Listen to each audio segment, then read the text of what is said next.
Salut tout le monde, aujourd'hui on va parler de l'IndyCar en 2019. Si vous avez déjà entendu parler de la discipline et que c'est la première fois que vous voulez vraiment suivre la saison en comprenant quelque chose, eh bien cette vidéo est faite pour vous. On va évidemment passer en revue les pilotes, les écuries et aussi un petit peu la réglementation. Je vous ferai une vidéo spécialement dédiée à l'Indy 500 et aux ovales puisque ce sont des courses vraiment particulières. Si vous avez vu mes deux vidéos précédentes, vous savez qu'il y a donc deux Français qui prendront le départ de cette saison 2019 d'IndyCar, Simon Pagenaud et Sébastien Bourdet. Mais alors l'IndyCar c'est quoi ? C'est la Formule 1 à l'américaine pour faire simple. Dans la réalité, c'est assez complexe, surtout si on se penche sur l'histoire de la discipline, mais ça, comme je vous l'ai dit, on en reparlera dans une autre vidéo dédiée. Donc ces F1 à l'américaine sont en fait pas si proches en termes de performance chronométrique des F1 que l'on connaît en Europe. L'IndyCar a beaucoup moins d'appui qu'une F1, une puissance un peu en dessous et des pneus moins larges, d'où le fait qu'une IndyCar prenne 15 secondes par une F1 sur le circuit du quota. Et en plus, il n'y a toujours pas de direction assistée en IndyCar, d'où le fait que ce soit encore une fois très physique. Toutes les voitures de la grille sont identiques d'un point de vue aérodynamique, c'est-à-dire même châssis, même aileron avant et arrière. Il y a quelques marges de manœuvre sur les suspensions par exemple, où les équipes peuvent se différencier. Et puis on compte deux fournisseurs moteurs, à savoir Honda et Chevrolet. Les moteurs justement sont des V6 biturbo 2,2 litres qui développent entre 550 et 750 chevaux en fonction des circuits. En fait, quand ils arrivent sur un circuit, que ce soit un routier, un ovale ou un circuit urbain, la direction de course dit on va mettre 550 chevaux ou un peu plus ou jusqu'à 750 chevaux. À cela, vous pouvez rajouter 60 chevaux quand ils utilisent le push-to-pass qui est un espèce de KERS finalement comme ce qu'on avait en F1 du temps des V8. Les voitures utilisent de l'éthanol et non de l'essence dans des réservoirs de 70 litres. Les ravitaillements en fuel sont donc légion, tout comme le changement de pneumatique. Là, pas de prise de tête, deux types de pneus, des tendres à bande rouge et des durs à bande noire. Les deux types de pneus doivent être donc passés pendant la course. L'IndyCar se rend sur trois types de circuits différents, les circuits routiers, normaux, comme ce qu'on a en Europe, les circuits urbains, là aussi, comme on a en Europe, et les circuits ovales.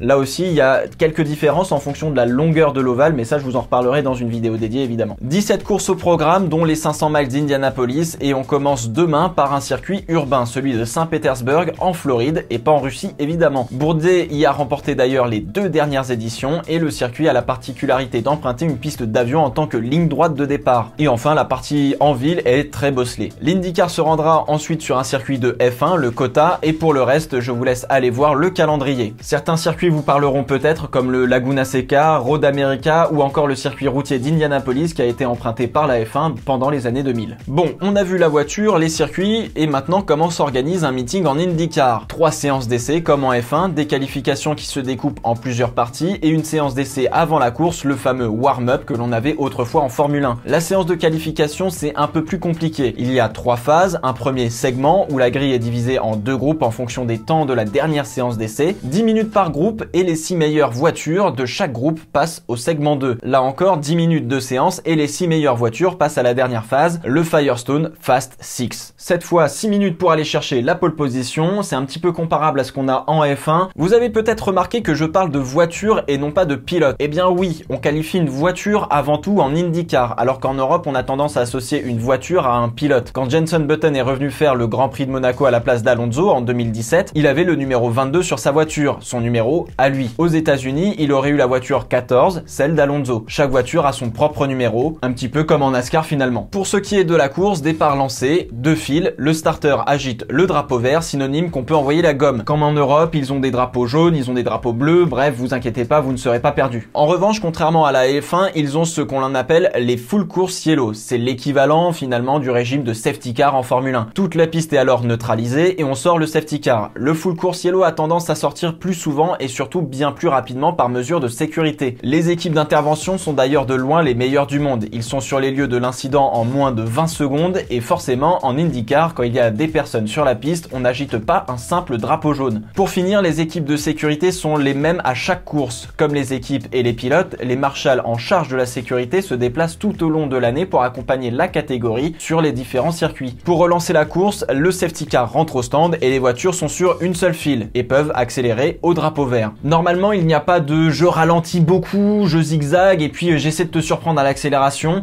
Normalement, ils sont supposés garder un rythme comparable au safety car et attendre le drapeau vert pour accélérer pleinement. Les pit stops sont bien moins compliqués qu'en F1. Un mécanicien par pneu, un pour le fuel et un derrière qu'on appelle le air jack qui s'occupe justement d'activer un mécanisme d'air qui permet de soulever la voiture sur des pistons. Et c'est tout. Ils sont 5 quand en F1 ils sont 5 fois plus. Bon, l'arrêt dure forcément un peu plus longtemps du coup, mais c'est beaucoup plus bon enfant comme ambiance. Bon, maintenant vous voyez un petit peu comment tout cela fonctionne et si on passait aux écuries et aux pilotes qu'il va falloir suivre. Vous pouvez vous rendre sur orupteur.com, il y a un article détaillant assez bien tous les pilotes et les écuries pour ceux qui sont vraiment curieux. On commence par Scott Dixon, c'est un petit peu le Lewis Hamilton de la discipline. Il est le champion en titre, il est dans l'équipe qui équivaut à Ferrari en termes de palmarès dans la catégorie, à savoir Chip Ganassi. C'est forcément l'homme à battre cette année. Il pilotera la voiture numéro 9 et son coéquipier et rookie, Félix Rosenqvist, la numéro 10. En grosse embuscade, on a évidemment les Penske. 3 voitures, la numéro 2 de Newgarden, la 12 de Will Power et la 22 de Simon Pagenaud. Équipe très expérimentée et pleine de talent, Penske alignera une 4e voiture pendant le mois à Indianapolis avec la numéro 3 de Helio Castroneves. Ryan Hunter sera aussi à surveiller, il fait partie de la grosse structure Andretti Autosport qui compte 4 voitures dont celle d'Alexander Rossi, vainqueur des 500 miles d'Indianapolis en 2016. Et il faudra évidemment garder un œil attentif à Sébastien Bourdet qui évolue dans une écurie plus modeste, Delcoin Racing, aux côtés d'un certain Santino Ferrucci. Et le vétéran du plateau sera Tony Kanaan, ou TK comme on dit, qui entame sa 22e saison en IndyCar. Un rookie qui sera intéressant à suivre sera évidemment Marcus Ericsson qui pilotera la voiture numéro 7 de chez Schmidt-Peterson, l'équipe qui faisait donc rouler Robert Wickens l'année dernière. Ils ont d'ailleurs annoncé qu'une voiture était à sa disposition pour qu'il puisse revenir quand il le voudra et surtout quand il le pourra. Et enfin, si vous avez regardé la Race of Champions sur Automoto la chaîne, vous n'êtes pas sans savoir qu'il y a un jeune prodige mexicain qui s'appelle Patricio Howard et qui me tient particulièrement à cœur. Pat Howard, pour les intimes, a remporté la F2 de l'IndyCar, à savoir l'Indy Lights en 2018. Il avait un volant et finalement, il ne prendrait pas le départ, son équipe n'ayant pas les finances d'aligner une voiture. Et rebondissement, il y a quelques jours, Pat Howard a signé chez Carling pour 13 courses et prendra le départ au Circuit of the Americas. C'est mon chouchou, mon favori et pour une fois, un Mexicain a un vrai coup de volant en plus d'être hyper sympathique. Enfin, si vous souhaitez regarder l'IndyCar en France, eh bien, il n'y a pas 36 000 solutions.